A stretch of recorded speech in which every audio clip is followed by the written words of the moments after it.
प्रयागराज की पावन धरणी पर संगम तट पर बहुत बड़ा ब्रह्मा कुमारी ईश्वरीय विश्वविद्यालय की ओर से स्वर्णिम भारत ज्ञान कुंभ का आयोजन किया गया है, जहां संतों, मुनियों, महर्षियों ने अपने अपने कैंप लगाए हैं। भारतीय दर्शन की वांग्मय धारा यहाँ जो गुप्त सरस्वती के रूप में विख्यात है, प्रवाहित हो रही है। और उसी में आज मानव को पुनः अपने बीते हुए कल को याद दिलाने के लिए ये मेला लगाया गया है। आज मनुष्य दिखने में मनुष्य है, लेकिन उसकी सूरत और सीरत में बहुत फर्क आ गया।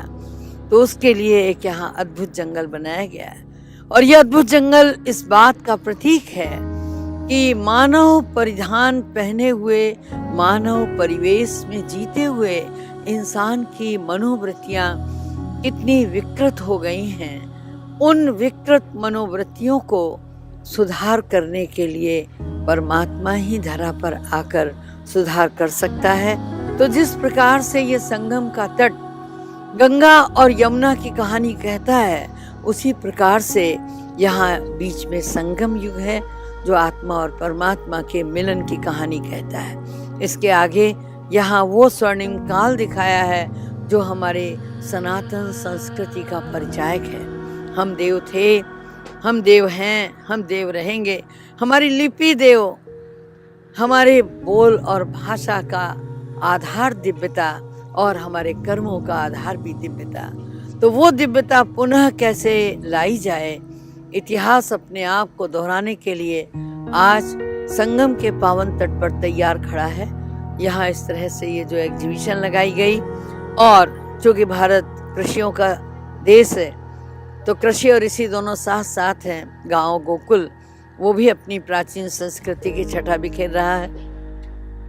इसके साथ साथ हमने माइंड स्पा का एक स्टॉल लगाया है। इसके साथ पीस ऑफ माइंड का भी यहाँ पर कार्यक्रम आयोजित है। बाकायदे गॉडलीवुड स्टूडियो ने अपना केंद्र स्थापित किया है, और उसमें निरंतर आने वाले अतिथियों को साक्षात्कार के माध्यम से संदेश देने का कार्य करेंगे। इसके अतिरिक्त आत्मदर्शन, परमात्म दर्शन और काल चक्र की अद्भुत प्रणाली पर चित्र प्रदर्शनी लगाई गई है। देवियों की चैतन्य झांकी रोज सायंकाल 6 बजे से प्रारंभ होती है, रात्रि 9 बजे तक, जिसमें अनेकानेक दर्शक गण लाभ लेते हैं और राजयोग की उस महिमा से वाकिफ होते हैं जो मानव को अपनी कर्मेंद्रियों पर नियंत्रण सिखाता है। राजयोग शिविर आयोजित किए जा रहे हैं, जो कि मनोबल को पुनः उठाने का प्रयास करेगा।